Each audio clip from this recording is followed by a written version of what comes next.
So, got this panel in and installed my cargo area constant hot back window switch. So now I just reach back here when I'm sleeping and I gotta get up quick.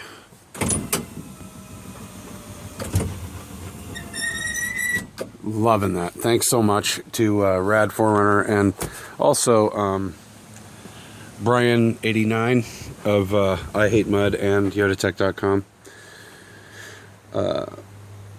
I did mine a little differently. Did it more like Rad 4runner, which was right.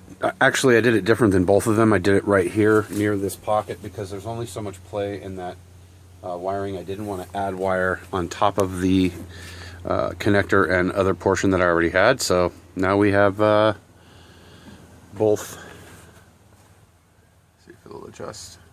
Both frontmost rear panels in. About to put the other ones in, and have to get these. Okay, so these are basically one of the only round expansion nuts I could find that, you know, it's a 3-point and it goes into a round hole instead of square. I mean, I don't know. I don't want to have to drill, you know, 10 square holes out in the back. So basically, using 10 of these, I fix the custom-made back panels that I have. My light goes there. On the other panel, the second light, the deck lamp, goes right about here. And on this panel, I've actually added a 12-volt outlet. And where are you going? So it'll be installed soon and a little bit easier to do a demonstration of another one anyway. Okay, so this is a fairly heavy-duty one that come on, there you go. Alright, so this is basically in running through the back of the panel. I have it very insulated on the switches, or on the connectors that are going to it.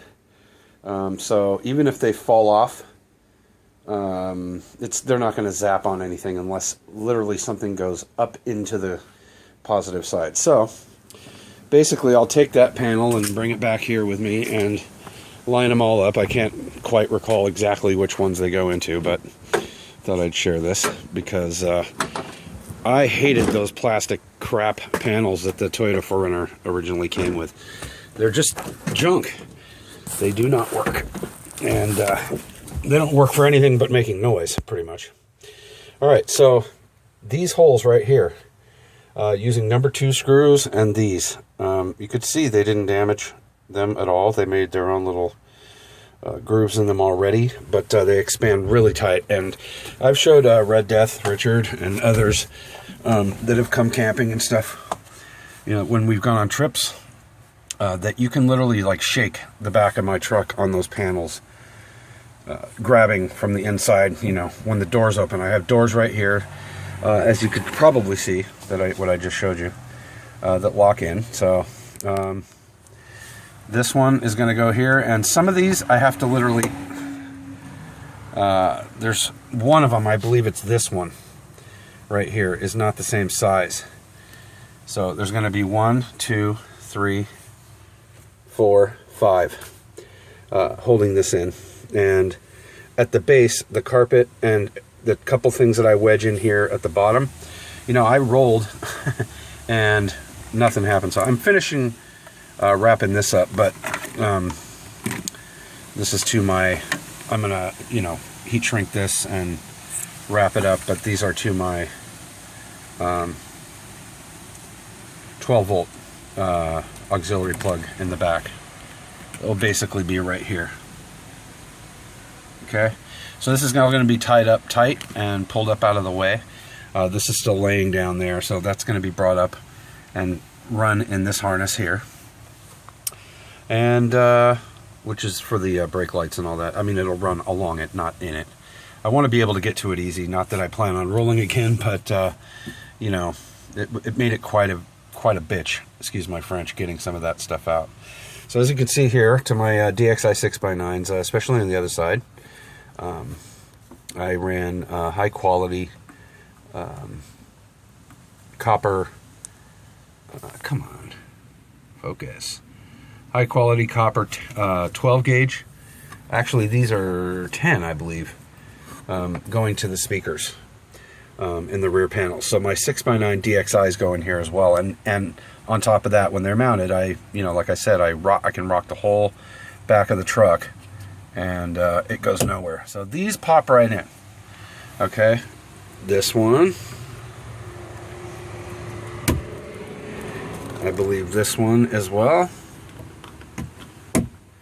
These will all pop right in. One of them has to be turned, I believe, so that it, yeah, no, it's actually, they're fine.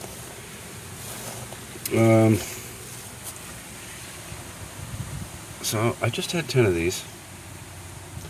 Anyway, here it is. That's 4. I'm missing one more. All right, anyway. So I will screw into here. The panel actually has carpet that overlaps and goes under here. And then I use these large Ford, I believe, or Chrysler push tabs. And they're so tight. It was really hard to get this out. I actually tore up some of the foam trying to get them out. And then it leaves kind of a gap here, so I fill that with foam. I'm going to be using my seats, so all this tape or whatever the hell this is that the guy from the previous owner of this 89 had on there is coming off. But that's it. I've wired all this pretty clean. This is all my, like I said, the yellow one's coming up, but this is all my onboard air wiring, fully loomed and running through. That's also going to get pulled up and tied up. And that's that. I'm ready to put this crap back together and get back on the road. I got to pull this one through. This keeps screwing with me every time I go to do this panel. This thing wants to. Ah. Oh my goodness, what a stupid thing. All right. There we go. All right. All right, so there's my seatbelt. Pretty cheesy setup, actually, right here, to be honest, but you know, we'll work on that later. I can easily pull off those panels and insulate a little more or whatever. So I did have 10 of these in my hand. I'm going to look back on the video and make sure, but I'm pretty sure I had 10, and I need 5 on each side. So I got 4 here. 1, 2, 3, 4. This will be the 5th, and that's my 5th, where the expansion nut goes through, and there's no wiring or anything in the way of it, so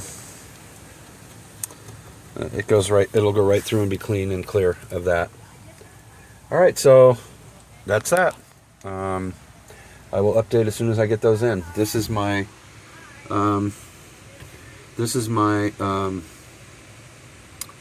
rear window or rear wiper motor cover light connector. So that's a quick disconnect, so when I pull the top off in a few hours, so I can clean all this crap off and redo the top, the liner, I'll just disconnect there.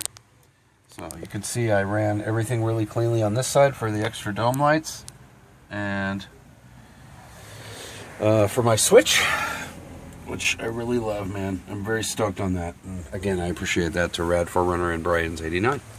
All right, that's it. What a beautiful day. I mean, seriously, gorgeous.